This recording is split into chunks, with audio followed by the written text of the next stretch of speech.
MAS college of arts commerce and science द्वारा विकसित भारत 2047 आत्मबोध से राष्ट्रबोध विषय पर आयोजित राष्ट्रीय संगोष्ठी में उपस्थित मैसूर एजुकेशन सोसाइटी के president Shri S Ramdas ji, doctor SC.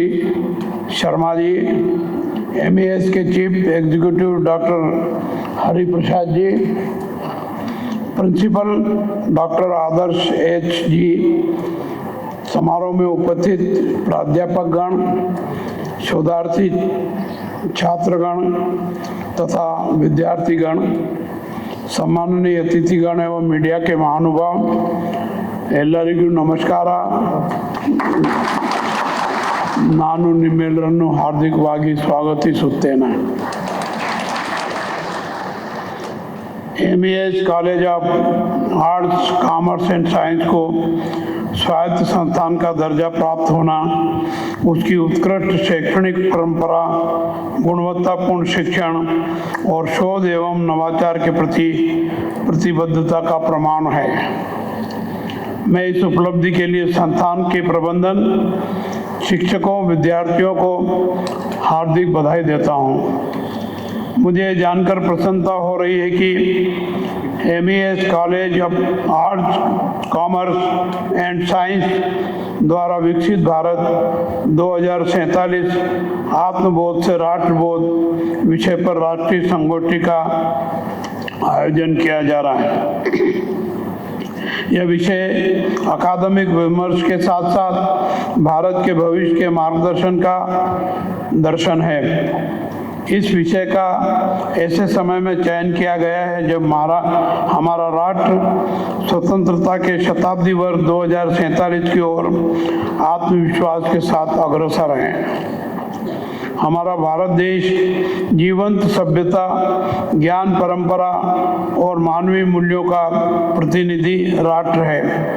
आज जब हम विकसित भारत की बात करते हैं तब हमें यह समझना होगा कि विकास का वास्तविक अर्थ है आत्मनिर्भर, समृद्ध अर्थव्यवस्था, सशक्त समाज, उत्कृष्ट शिक्षा, समावेशी वैज्ञानिक नवाचार, सांस्कृतिक चेतना और नैतिक मूल्यों का संतुलित समन्वय. माननीय प्रधानमंत्री श्री नरेंद्र मोदी जी द्वारा प्रस्तुत विकसित भारत 2047 का संकल्प भारत को विश्व की अग्रणी शक्तियों में स्थापित करने का व्यापक राष्ट्रीय अभियान है और 140 करोड़ भारतीयों का राष्ट्रीय संकल्प है. आज का युग अंतर विषयक ज्ञान का युग है. वे दिन अब पीछे छूट गए जब विज्ञान, वाणिज्य और मानविकी को अलग अलग क्षेत्रों के रूप में देखा जाता था. वर्तमान समय की जटिल चुनौतियां बहुआयामी है, इसलिए उनके समाधान भी बहुआयामी होने चाहिए. विज्ञान हमें तकनीक और नवाचार देता है, वाणिज्य हमें संसाधनों के कुशल प्रबंधन और आर्थिक विकास का मार्ग दिखाता है, जबकि मानविकी हमें मानवीय संवेदनाएं, नैतिक दिशा और सामाजिक चेतना प्रदान करती है. यदि विज्ञान में मानवीय दृष्टि न हो तो तकनीक मानवता के लिए चुनौती बन सकती है. यदि वाणिज्य में नैतिकता न हो तो आर्थिक विकास असमानता को बढ़ा सकता है. और यदि मानवीय की आधुनिक विज्ञान और अर्थव्यवस्था से जुड़ी न हो तो वो समाज की बदलती आवश्यकताओं को पूरा नहीं कर पाएगी. इसलिए विकसित भारत का मार्ग इन तीनों धाराओं के समन्वय से होकर गुजरता है. भारत की प्राचीन ज्ञान परंपरा भी इसी समग्र दृष्टिकोण का संदेश देती है. हमारे ऋषियों ने ज्ञान को कभी खंडित रूप में नहीं देखा.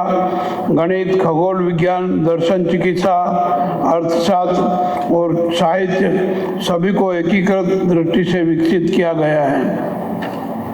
सा विद्या या विमुक्त है, अर्थात विद्या वही है जो बंधन से मुक्त करें। आज के संदर्भ में कह सकते हैं कि समाज को गरीबी, विषमता, भेदभाव से मुक्त करना ही विद्या का असली उद्देश्य है। आज नई शिक्षा नीति 2020 भी इसी समग्र शिक्षा दर्शन को आगे बढ़ा रही है।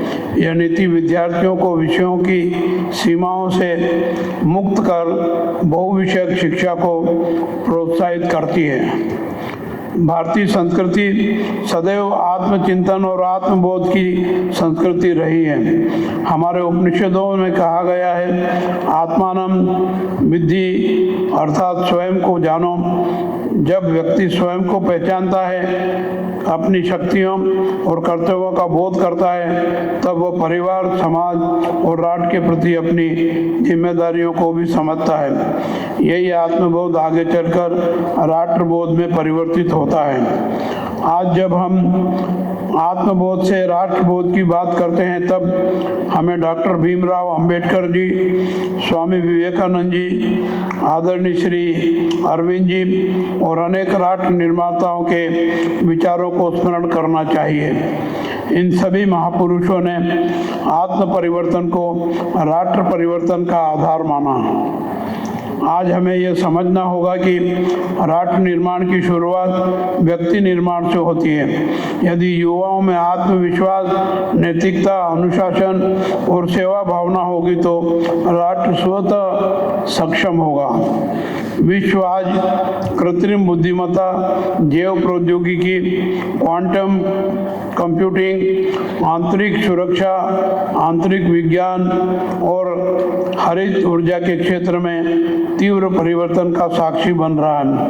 भारत इन क्षेत्रों में उल्लेखनीय प्रगति कर रहा है। हमारा महात्मा गांधी जी ने कहा था, भारत की आत्मा उसके गांव में बसी है। हमें महानगरों के विकास के साथ साथ ग्रामीण भारत के सशक्तिकरण की ओर भी ध्यान देने की आवश्यकता है। विज्ञान और प्रौद्योगिकी का उपयोग कृषि, स्वास्थ्य, शिक्षा और ग्रामीण उद्यमिता को मजबूत बनाने के लिए भी होना चाहिए।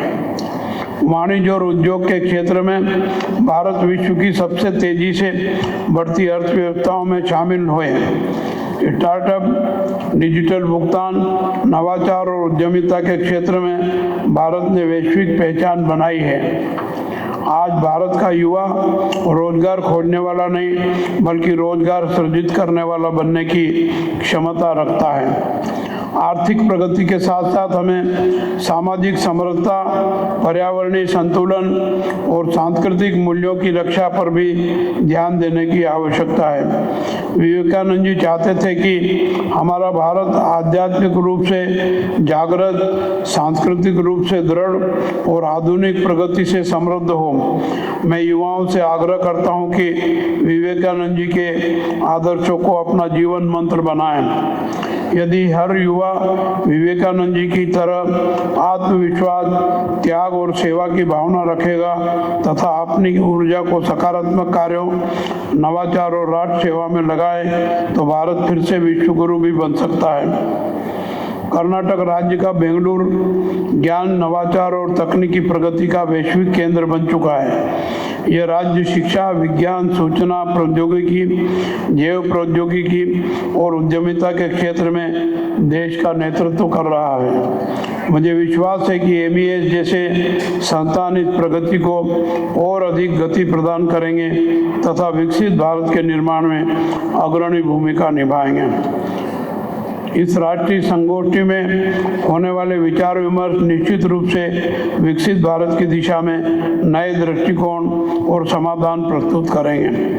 मुझे विश्वास है कि यहाँ से निकलने वाले विचार नीति निर्माण, सामाजिक परिवर्तन तथा युवा सशक्तिकरण में महत्वपूर्ण योगदान देंगे। मुझे विश्वास है कि स्वायत्तता प्राप्त करने के बाद MES, कॉलेज, अनुसंधान, नवाचार, उद्योग, सहयोग तथा कौशल विकास के नए आयाम स्थापित करेगा। अंत में मैं मैसूर एजुकेशन सोसाइटी आयोजन समिति सभी विद्वान वक्ताओं तथा प्रतिभागियों को इस उत्कृष्ट पहल के लिए हार्दिक बधाई देता हूं। मैं इस कार्यक्रम की सफलता की कामना करता हूं और विश्वास व्यक्त करता हूं कि यहाँ से निकलने वाले विचार भारत के उज्जवल भविष्य के निर्माण में महत्वपूर्ण योगदान देंगे। आइए हम सभी राष्ट्र को सर्वोपरि मानते हुए विकसित भारत 2047 के संकल्प को साकार करने में अपना योगदान दें। इसी के साथ मेरी वाणी को विराम देता हूँ। धन्यवाद। जय हिंद, जय कर्नाटक।